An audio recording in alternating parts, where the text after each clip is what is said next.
people think of blockchain as the technology that powers Bitcoin. While this was its original purpose, blockchain is capable of so much more. Despite the sound of the word, there's not just one blockchain. Blockchain is shorthand for a whole suite of distributed ledger technologies that can be programmed to record and track anything of value, from financial transactions to medical records or even land titles. You might be thinking, we already have processes in place to track data.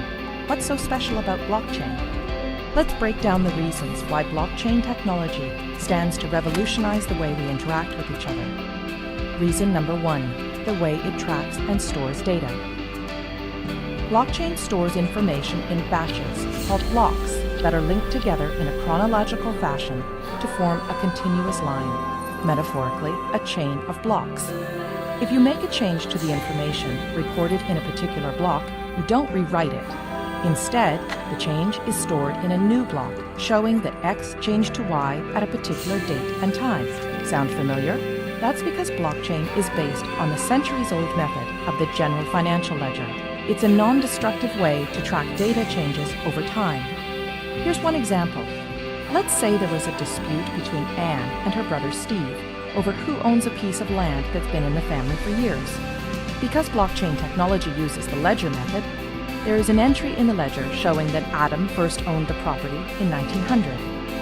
When Adam sold the property to Dave in 1930, a new entry was made in the ledger, and so on. Every change of ownership of this property is represented by a new entry in the ledger, right up until Anne bought it from their father in 2007. Anne is the current owner, and we can see that history in the ledger. Now, here's where things get really interesting. Unlike the age-old ledger method, originally a book, then a database file stored on a single system, blockchain was designed to be decentralized and distributed across a large network of computers. This decentralizing of information reduces the ability for data tampering and brings us to the second factor that makes blockchain unique. It creates trust in the data. Before a block can be added to the chain, a few things have to happen. First, a cryptographic puzzle must be solved, thus creating the block. The computer that solves the puzzle shares the solution to all of the other computers on the network. This is called proof of work.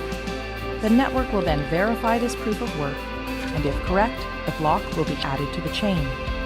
The combination of these complex math puzzles and verification by many computers ensures that we can trust each and every block on the chain. Because the network does the trust building for us, we now have the opportunity to interact directly with our data in real time. And that brings us to the third reason blockchain technology is such a game changer. No more intermediaries. Currently, when doing business with one another, we don't show the other person our financial or business records. Instead, we rely on trusted intermediaries, such as a bank or lawyer, to view our records and keep that information confidential.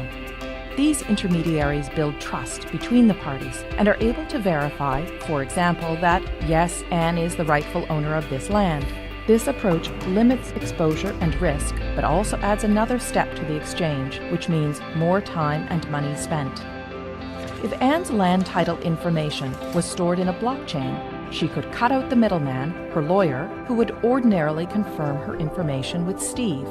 As we now know, all blocks added to the chain have been verified to be true and can't be tampered with, so Anne can simply show Steve her land title information secured on the blockchain.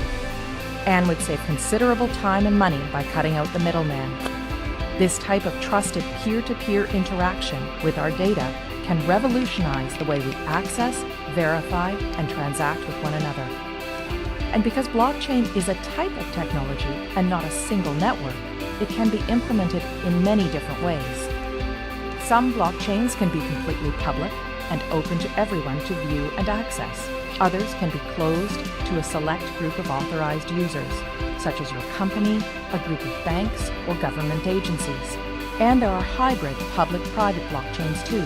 In some, those with private access can see all the data, while the public can see only selections.